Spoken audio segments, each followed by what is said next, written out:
Assalamualaikum warahmatullahi wabarakatuh. Baik, kembali lagi bersama kami di channel Cekal Misteri, mengungkap sebuah misteri yang horor dan terperinci. Kali ini Cekal Misteri akan membawakan sebuah kisah yang bertemakan pocong benda paing. Sebelum kita lanjut ke ceritanya, tekan tombol subscribe, like, komen, serta notifikasinya agar kalian semua tidak ketinggalan video-video terupdate dari kami dan agar kami lebih semangat menyajikan cerita horor yang selanjutnya.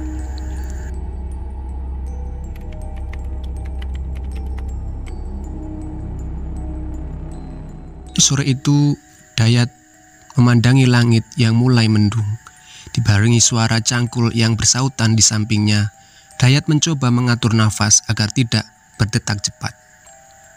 Baju yang dia lepas dan dia gantung di pundaknya menjelaskan bahwa dirinya sangat lelah dan juga kepanasan. Ayo cepat digali, nanti mayatnya segera datang. Saat itu terdapat salah satu penduduk desa yang meninggal sebenarnya. Sudah beberapa hari mereka menggali tanah satu ke tanah yang lainnya. Bukan mau berburuk hati, cuma mereka lebih melaksanakan tugasnya saja. Hal yang penting bagi mereka adalah bayaran. Ya, karena dibayar mahal, jadi mereka mau menggali tanah yang bisa berlubang dan tidak muncul keanehan lagi seperti sebelumnya. Sebenarnya dalam hati mereka merasa bingung saja. Mereka mendapati bahwa orang yang meninggal dan akan hendak dikubur tersebut sudah 3 hari lamanya tiada. Namun selama itu penggali kubur merasa kesulitan lantaran tidak ada tanah satupun yang mudah digali. Hal tersebut memang sudah terbiasa mereka alami, tetapi untuk jangka waktu begitu lamanya. Mereka baru mengalaminya hari ini. Yat, sepertinya tidak bisa turun lagi. Banyak batu. Rusak semua ini nanti cangkulku. Dayat menghempa napas yang sangat panjang. Dirinya dan teman-temannya pusing karena sudah seharian ini menggali namun tak menemukan galian yang bagus. Teman-temannya mengikuti Dayat yang duduk di atas. Mereka melepas lelah dengan berbincang mengenai hal-hal aneh yang sedang terjadi. Tiba-tiba terdengar suara sepeda motor yang menghampiri mereka. Loh rek, lha opo iki kok padha turu-turuan? Durung mari tah makame. Piye iki wis jam 4:30, ucap Dedi yang turun dari sepeda motornya. Loh, kenapa ini kok tidur-tiduran? Belum selesaikah makamnya? Bagaimana ini sudah jam 4:30? Dayat memandang, kalau ada siluman di sini aku menyuruh setan saja yang menggali. Gak mikir apa-apa, seharian kita tidak menemukan tanah yang bagus. Hening. Sembari merapikan peralatannya, Dayat dan teman-temannya memutuskan untuk tidak lanjut. Bukan tidak mau, namun mereka tidak sanggup jika dipaksa untuk meneruskan. Lagi pula cuaca saat itu akan turun hujan. Sementara Dayat berberes peralatan, Dedi langsung pulang untuk segera mengabarkan kejadian tersebut kepada keluarga di rumah duka. Sesampainya di rumah duka, Dedi segera menemui keluarganya. Di sana terlihat Pak Galih beserta keluarga yang sedang susah. Apalagi ibu Pak Galih yang tertunduk sayu di samping mayat almarhum. Assalamualaikum Pak. Waalaikumsalam. Iya Dek Dedi, bagaimana? Apa sudah siap? Tanya Pak Galih. Dedi mencoba memberanikan diri untuk mengucapkan apa yang terjadi. Wajahnya yang terlihat terpaksa tersenyum sudah disadari oleh Pak Galih saat itu. Apa ada yang mau Dek Dedi sampaikan? Jadi begini Mas Galih, ngapunten Engkang Agung, makamnya belum bisa selesai. Ada kendali kecil Mas, sepertinya menunggu besok lagi. Penggali juga sudah pulang karena kelelahan, ucap Dedi pelan. Pak Galih hanya menghela nafas panjang, dirinya sudah tahu apa yang akan disampaikan Dedi waktu itu. Pasti hal yang sama seperti kemarin. Pak Galih hanya bisa menoleh pelan dan merasa kasihan kepada ibunya. Sudah 3 hari ini penggali kesusahan mencari tanah yang bisa digali untuk ayahnya. Jelas terlihat susah sekali wajah ibunya. Semasa hidupnya ayahnya hanya membuat susah ibunya saja. Pak Galih hanya bisa pasrah untuk keadaan itu kepada Allah. Hanya Allah yang dapat memberi jalan keluar saat itu kepada keluarganya. Mari Pak, ucapan permisi, jelas Dedi kepada Pak Galih. Kemudian Pak Galih mendekati ibunya. Bu, tidak makan dulu. Ibunya melihat Galih dengan tatapan pasrah. Apa Dedik sudah kesini Le? Kasihan sekali bapakmu Le, kok harus nanggung hal seperti ini? Ucap ibunya seraya menangis. Kita punya Allah Bu, insya Allah pasti dibantu untuk menemukan jalan keluarnya. ucap Galih dengan menepuk halus kedua pundak ibunya. Hari pun berganti, hingga hari kelima barulah mereka mendapat kabar baik dari penggali kubur. Penggali kubur masih sama, Dayat dan teman-temannya. Dayat semalam sebelum hari itu bermimpi didatangi lelaki tua agar jenazah dikebumikan di tanah paling ujung sendiri. Saat dilihat di lokasi ada tanah yang bisa digali dan letaknya paling ujung tak berteman dengan kuburan lainnya. Dayat dan teman-temannya sangat mudah sekali menggali di area tersebut, meskipun wilayah itu lumayan sunyi. Akhirnya selesai menggali, temannya yang bernama Wanto bertanya kepada Dayat, "Yat, bukannya mau berpikir jelek, meninggalnya Pak Kamto sama ditemukannya makamnya tiap Paing, nama tanggalan pasaran Jawa. Coba hitung Yat, bener kan?" Dayat menoleh ke arah Wanto dan melebarkan jarinya. "Paing, Pon, Wage, Legi. Iya sih, bener," saud Dayat.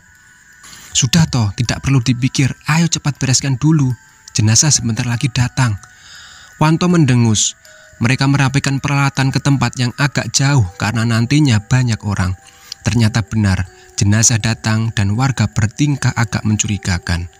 Ternyata telah terjadi sesuatu yang tidak diketahui Dayat dan temannya di rumah duka. Proses pemakaman berlangsung. Dayat mulai risih dengan kedatangan lalat yang banyak sekali, lalat hijau, serta bau tak sedap yang sangat menyengat saat itu. Dayat memperhatikan jenazah yang dibuka kurung kerandanya.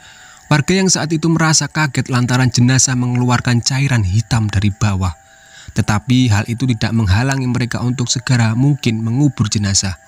Hari berlalu, kejadian itu menyisakan beribu tanda tanya di benak setiap orang. Maklum, jenazah sampai 5 hari di rumah hanya menunggu tanah kuburannya. Dayat yang saat itu ngopi di warung sawah sedang mendengarkan kabar tentang penyebab kematian ayah dari Pak Galih. "Walah Mbak, benar, percayalah padaku. Pak Kamto ini habis menakuti orang kampung sebelah. Aku tidak bohong." Ngatimin saat itu menceritakan bahwa terdapat salah satu warga desa kampung sebelah yang telah didatangi oleh sosok menyeramkan, yang mana sosok tersebut mirip Pak Kamto. Sosok itu memperingati bahwa akan datang kepada seluruh warga yang datang ke pemakamannya. "Mana ada orang meninggal kok bisa bilang begitu, Cak? Lucu sampean ini." Ngatimin hanya memandang Dayat dengan serius. "Coba kulihat, kamu pasti didatangi atau tidak sebentar lagi." Dayat hanya menggerakkan bibirnya sembari mengejek Ngatimin yang berkata di luar logika baginya. Dayat membayar kopi yang dipesannya dan kemudian pergi pulang. "Duluan ya." "Oke," saud Ngatimin santai. Malam hari saat itu terasa sunyi sekali. Dayat bingung mau melakukan apa. Dirinya duduk di depan rumah dan menatap ke langit. Hal yang Dayat akan ingat selama hidupnya. Dirinya kemudian mengingat kejadian yang selama ini dia pendam sendiri. Tiba-tiba terdengar suara yang memanggilnya. "Yat, Yat, Dayat, gawat Yat," ucap temannya Wanto. Wanto berjalan tergesa-gesa mendekati Dayat yang malam itu sedang asik meminum kopi dan melamun. "Aku wedi Yat, pirang dino iki aku gak iso turu. Ono sing ngawasi aku," ucap Wanto. "Aku takut Yat, beberapa hari ini aku tidak bisa tidur, ada yang mengawasiku." Dayat hanya tersenyum ringan sembari menghisap batang rokok yang berada di tangannya. "Ora usah khawatir toh. Tidak perlu khawatir. Tapi Yat, pasti awak dewi bakal ciloko. Yakin aku soalnya iki uduk perkara sembarangan," ucap Wanto. "Tapi Yat, pasti kita akan celaka. Yakin aku soalnya ini bukan perkara yang sembarangan." Dayat hanya tetap tersenyum dan menghisap sisa batang rokok di tangannya. "Tak enteni tekone," ucap Dayat pelan. "Aku tunggu kedatangannya." Wanto yang saat itu merinding dengan perkataan Dayat sungguh tidak habis berpikir dengan ulah Dayat yang Wanto ketahui. Wanto menyesal karena memilih diam dan membiarkannya. Awalnya Wanto membiarkan karena dia juga memiliki perasaan kesal yang akan dia bawa sampai kapanpun. Tetapi hal itu menjadi sebuah kesalahan terbesarnya saat itu. Kini dia menyesal dan sangat takut sekali karena sudah 3 hari ini dirinya diganggu oleh sosok yang tak terlihat batang hidungnya. Hanya suara aneh yang selalu muncul dan terdengar oleh telinga Wanto. Wanto beranjak pulang dan memilih untuk berdiam diri saja di rumah. Dirinya sudah takut bukan main karena hal aneh yang selalu dialaminya. Dalam pikirannya hanya terbayang saat dirinya dan Dayat memakamkan jenazah Pak Kamto. Ternyata mereka saat itu melakukan hal yang cukup gila. Pasalnya, kelakuan mereka sangat berani dan bisa tidak dicurigai oleh warga yang ikut ke pemakaman. Dayat dan Wanto diam-diam telah membuat kesepakatan bahwa mereka tidak akan membuka tali pocong Pak Kamto saat itu. Wanto merebahkan dirinya di atas kasur. Dia terlihat sangat tertekan sekali. Belum lama dia merebahkan badan, Wanto merasakan pukulan di bawah kasurnya. Pukulan itu meskipun pelan tapi sangat keras sekali, hingga Wanto merasa risih dan menengok apa yang berada di bawah ranjangnya. Wanto merasa aneh karena ranjangnya semakin tak terkendali saat dirinya menelusuri lebih jauh apa yang berada di bawah. Wanto mengurungkan niat untuk melihat ke bawah ranjang dan mulai ketakutan. Dia bergegas berlari menuju pintu, namun tiba-tiba bau busuk yang menyengat muncul, kemudian menyerang setiap sudut kamar Wanto dan brak! Pintu tertutup dengan sendirinya. Wanto terkejut bukan main, hingga dirinya tidak sadar sudah kencing di celana. Wanto sadar dan sudah merasakan bahwa sosok tersebut sudah berada di belakangnya. Suara gerangan kecil berhembus di belakang leher Wanto. Dirinya memilih untuk membuka pintu, memanggil istrinya yang menonton TV di ruang depan. Wanto dengan kencangnya menggedor pintu agar terdengar, namun semua itu mustahil. Kemudian dia merasakan terdapat tali yang dengan pelan melilit lehernya. Tali itu seperti tali kafan. Lilitan itu membuat Wanto susah sekali bernafas dan menoleh ke arah belakang. Namun betapa terkejutnya Wanto ketika melihat sosok pocong dengan rupa yang tidak karuan. Suara tangisan pocong yang khas. Tolong, tolong. Suara lirih hampir tak terdengar dari sosok tersebut. Wanto menyadari siapa sosok yang berada di depannya. Bukan lain adalah arwah Pak Kamto. Dirinya meminta pertanggungjawaban untuk Wanto membuka tali pocongnya. Wanto menggerang kesakitan karena lilitan tali itu semakin kencang dan kencang, hingga tamparan keras dan siraman air membangunkannya dari mimpi buruk yang dia alami barusan. Istrinya cuma menghela nafas panjang kemudian menepuk pundak agar pelan-pelan sadar. Mas, sampean ini kok mimpi buruk ya beberapa hari ini? Ada apa? Kalau ada pikiran yang berat, aku lo mau mendengarkan, ucap istrinya pelan. Wanto mengelus dadanya. Dia kemudian menangis sejadi-jadinya. Wanto menyesal dengan apa yang telah terjadi. Aku kalau tahu akan seperti ini, tidak mau aku, tidak tenang hidupku. Istrinya hanya kebingungan dengan perkataan Wanto yang semakin hari semakin tidak jelas. Istrinya sudah khawatir karena Wanto diam-diam berbicara sendiri di depan cermin atau saat dia sendiri. Hal itu pun berlalu. Cerita mengarah kepada Dayat. Dayat selain tukang gali kubur, dia juga berprofesi sebagai pencari belut. Tiap malam dirinya selalu mencari belut di sawah dekat kuburan. Malam itu bertepatan dengan malam Rabu Pahing. Ternyata Dayat merasakan keanehan di malam itu. Dirinya merasa aneh saja karena pada hari Pahing sebelumnya dirinya mengalami kejadian yang aneh. Saat tidur, Dayat merasa dipeluk oleh seseorang dari belakang, namun saat ditoleh tidak ada siapapun kecuali guling yang menemaninya. Namun dalam sekejap dia tertidur lagi, badannya tiba-tiba tidak bisa bergerak seperti tertimpa sesuatu. Ingin bangun namun tidak bisa. Dayat yakin bahwa dirinya sedang mengalami kejadian yang disebut tindian. Katanya kalau tindian itu ada makhluk halus yang sedang duduk di atas tubuh kita saat tidur. Untung kejadian itu hanya beberapa menit terjadi. Ternyata kejadian itu membuat Dayat mulai sedikit takut. Dia tidak pernah merasa khawatir seperti ini untuk hal apapun. Dayat bergegas untuk mencari belut. Dirinya berjalan kaki menuju sawah tersebut. Sesampainya di sawah, seperti biasa Dayat menyetrum belut yang muncul pada genangan air. Belut muncul saat malam hari sehingga Dayat untuk mencarinya harus menunggu malam.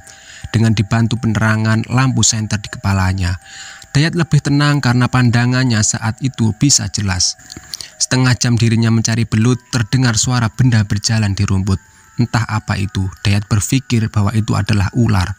Namun suara benda itu dibarengi dengan suara rintihan. Suara itu jelas sekali nyata dan terdengar olehnya berkali-kali. Hingga Dayat berniat pulang dan berhenti untuk mencari belut. Dayat merasa sudah tidak nyaman dengan keadaan tersebut. Dia sedikit berlari saat pulang, tiba-tiba terdapat benda yang menyentuh rambutnya.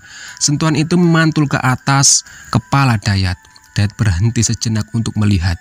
Ternyata sebuah pemandangan yang sebelumnya tidak disangka oleh dirinya. Sosok pocong yang berdiri melayang di atasnya dan posisi wajahnya menunduk kepadanya membuatnya takut. Dayat terkejut. "Ampun Pak, ampun," ucap Dayat sambil berlari. Dayat berlari sekencang-kencangnya dan dikejar oleh pocong tersebut. Hingga di tengah jalan Dayat mengalami sebuah kejadian yang merubah hidupnya. Dia tersandung dan terjatuh, kepalanya membentur salah satu batu nisan yang dekat dengan jalan. Kepalanya mengeluarkan darah yang sangat banyak dan kejadian itu berlalu. Hingga pagi harinya Dayat ditemukan warga yang hendak pergi ke sawah bergeletak tak bernyawa di sana. Kejadian tersebut membuat Wanto jiwanya semakin tidak terkendali karena hanya tersisa dirinya yang mengetahui keberadaan yang terjadi. Wanto semakin tidak kuasa untuk bersembunyi dimanapun yang dia rasa tempat aman. Istrinya menangis karena Wanto hampir tiap pagi seperti orang gila, sedang dihantui oleh sosok yang istrinya tak mengerti dan melihatnya. Wanto sedang berada di kamar mandi, dirinya berusaha menjadi manusia normal tanpa harus dihantui sosok yang selama ini mengganggunya. Dia menyiram air ke rambutnya, namun saat dirinya mencoba tenang dengan mandi, Wanto melihat kepulan asap yang masuk ke dalam genteng. Asap aneh berwarna hitam pekat. Asap itu menggulung pelan dan menutupi kamar mandi tersebut. Wanto mencoba tenang dan tidak panik, tetapi dirinya menjadi tidak konsentrasi ketika di atasnya terdapat wajah seram yang mengintip, wajah berbalut kain yang masih terikat erat di atasnya. Wanto hampir terjatuh karena sangat terkejut oleh kedatangan pocong Pak Kamto itu. Wanto memandangi dengan wajah yang ketakutan, manakala pocong tersebut menganga dan memuntahkan cairan busuk dari mulutnya. Tiba-tiba pocong tersebut mengeluarkan darah yang tembus ke kain yang membalutinya. Amis anyir, Wanto yang gugup segera mengambil handuk dan berlari keluar. Dia memanggil istrinya dan menjerit bahwa ada pocong yang sedang melihatinya. Istrinya menghampirinya dan melihat ke dalam kamar mandi, tetapi istrinya Wanto tidak melihat apapun di sana. Wanto kemudian tertawa tak henti-hentinya. Istrinya kemudian bingung apa yang sedang Wanto lakukan. Dirinya semakin tidak waras saja. Wanto bertingkah seperti biasa, seperti tidak terjadi apapun barusan. Istrinya semakin bingung hingga suatu hari istri Wanto dan keluarga sepakat membawa Wanto ke rumah sakit jiwa. Namun sebelum dibawa ke rumah sakit jiwa, istrinya penasaran dengan apa yang dialami oleh suaminya. "Mas, sebentar lagi kita pergi. Sebelumnya aku mau tanya ke Mas Wanto. Apa ada sesuatu yang belum Mas ceritakan ke aku?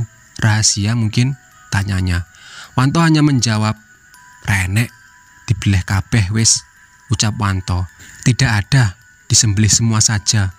Mendengarkan jawaban Wanto yang tidak jelas, akhirnya istrinya menyebut nama yang membuat Wanto kembali terdiam dan ketakutan. "Pak Kamto, Mas." Wanto terdiam lama dan kemudian menjawab, "Aku salah," ucapnya. "Aku salah, Dayat tambah salah. Aku mung loro ati soalnya dilarani," ucap Wanto sembari menangis. "Aku salah, Dayat lebih salah. Aku hanya sakit hati karena disakiti." "Apa salahmu, Mas?" Wanto melihat istrinya tersenyum. "Tali pocong Kamto durung tak cepot. Belum aku lepas." Setelah kejadian itu, istrinya menemui keluarga Pak Kamto dan menjelaskan apa yang telah terjadi. Akhirnya kuburan Pak Kamto dibongkar dan tali pocong dilepas. Hingga hari pun berlalu. Istrinya yang mengantar Wanto ke rumah sakit berpamitan kepada Wanto yang sedang berdiri di lorong. Suaminya hanya memandanginya dengan tatapan yang kosong. Istrinya hanya melepaskannya dengan perasaan yang berat. Istrinya menggendong anaknya yang masih kecil dan bergegas untuk pulang. Namun Wanto tak berkutik sama sekali. Wajahnya yang datar dan tatapan yang kosong membuat istrinya semakin tak tega. Istrinya berjalan jauh pergi. Sesampainya di pintu keluar, dari kejauhan istrinya ingin melihat Wanto untuk mengikhlaskan hatinya agar dirinya membiarkan Wanto sendiri di sana. Istrinya menoleh dan suatu pemandangan yang tidak terduga. Istrinya hanya bisa menutup mulut dan matanya berlinang air mata. Perasaan terkejut meronta di dadanya. Dirinya melihat sosok pocong yang menyeringai dengan tatapan tajam ke arahnya. Pocong itu berada persis di belakang Wanto. Cerita pun berakhir. Selesai sudah cerita pocong Pendak Payung ini. Terus dukung channel Cakal Misteri ini agar kami dapat menampilkan video-video horor, video-video yang sangat menarik untuk kalian tonton. Baik, wassalamualaikum warahmatullahi wabarakatuh.